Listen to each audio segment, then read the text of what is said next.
His family immigrated to Israel from Ethiopia. In the early hours of October 7th, Avichai heard the news of Hamas's bloody rampage. He put on his uniform, grabbed his rifle, but he didn't have a car. So he ran 8 miles to the front lines of Gaza to defend his people.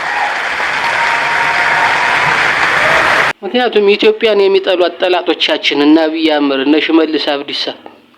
ኢትዮጵያን የሚጠሏትን ኢትዮጵያ ስሟን እየጠሩ ከእስራኤል መሳሪያ መግዛት ችሏል እየገዙ ነው ከእስራኤል ጋር አንዳንድ ፕሬዝዳንቱ የመጣበት ሁኔታም አለ ከአሜሪካም ጋር አንዳንድ የሚያደርጉት ነገር አለ ኤምባሲው እያገዛቸው ነው የአሜሪካ ኤምባሲ ስለዚህ ይህንን ነገር በእስራኤል በኩል ካልቀለበስ ነው በሌላ በኩል ልንቀለብሰው አንችልም ምክንያቱም ናታንያሁም ሂንት ሰጥቶናል 2010 ከሁለት አመት በፊት ከአማራ ላይ ጦርነት ሲታወጅ አብይ አህመድ እዚህ ያሉ ትውልደ ኢትዮጵያዊ እስራኤላውያን እዚህ ያሉ አማራ ክልል ውስጥ ያሉ ቤተሰቦቻቸው ላይ ጦር ከሁለት አመት በፊትም እንግዲህ ከ2010 ላይ ሂንት ሰጥቶናል ናታንያሁ ከሁለት አመት በፊት ላይም አማራ ክልል ላይ ጦርነት ሲጀመር ያለው እናስታውሳለን አማራ ክልል ላይ የታወጀው ጦርነት እዚህ ያሉ ትውልደ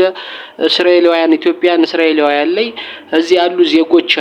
ዜጎች ቤተሰቦቻቸው አማራ ክልል አሉ ከነሱ ላይ ጦርነት ታውጇልና መንግስት ባስቸኳይ እንዲያቆም ማለት ይሄ ትልቅ ነገር ነው እኛ ግን አልገፋንበትም ይሄን እኮ እነ እስክንድር ዳዊት ወልደ ጊዮርጊስ ተጠቅሞበታል እስራኤል ኤምባሲ ድረስ ሂዶ የውጭ ጉዳይ ሚኒስተሩን እኮ አግኝተው ያነጋገሩበት ሁኔታ አለ መጀመሪያ ተጠቅሞበታል ለምን ቀረ ነው እነ እስክንድር ተጠቅሞበታል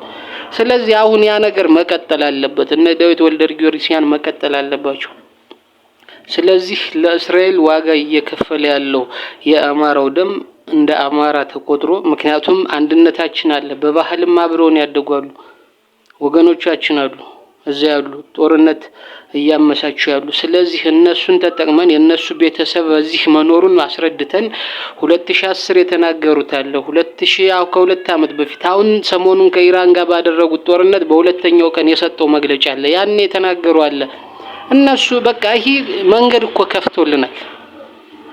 ስለዚህ ከእስራኤል ጋር ያለን ወዳጅነትን ማጥበቅ አለብን ምን ለእስራኤል ዋጋ የሚከፍሉ የአማራ በትውልደ አማራ ሆነው እስራኤላዊ የሆኑት ወታደሮች የእስራኤል ወታደሮች በአማራ ደም ያለባቸው ዋጋ እየከፈሉ አሉ ምክንያቱም እኛ አማሮች ለእስራኤል ዋጋ እየከፈሉ አሁን ያለንበት ችግር ላይ እነሱ ከነበረባቸው ችግር አንፃር ምጻተ እስራኤል ጋር ተመሳሳይ ስለሆነ ተመሳሳይ ይዘት ተመሳሳይ ጭቆና ተመሳሳይ የዘር ማጥፋት ስላለው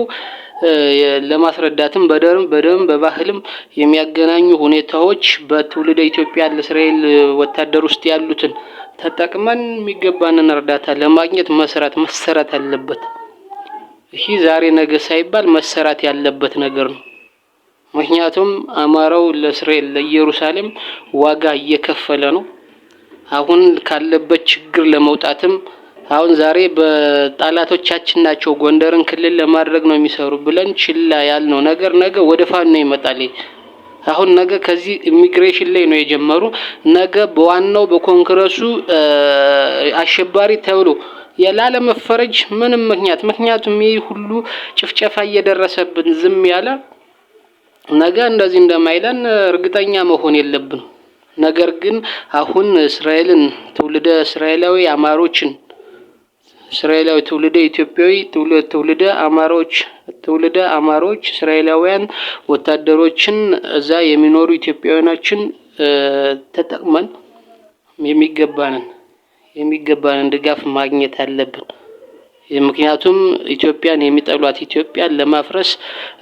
የሚሮጡትና አብይ አህመድ የሚጠሏትን የኢትዮጵያ ስም እየተጠቀሙ መሳሪያ ከእስራኤል መግዛት ጀምሯል ይህንን ማስቆም አለብን እኛ ገልብጠን እርዳታውን እኛ ማግኘት አለብን ድጋፉን እኛ ማድረግ ለኛ ማድረግ አለብን እዚህ ላይ መሰራት አለበት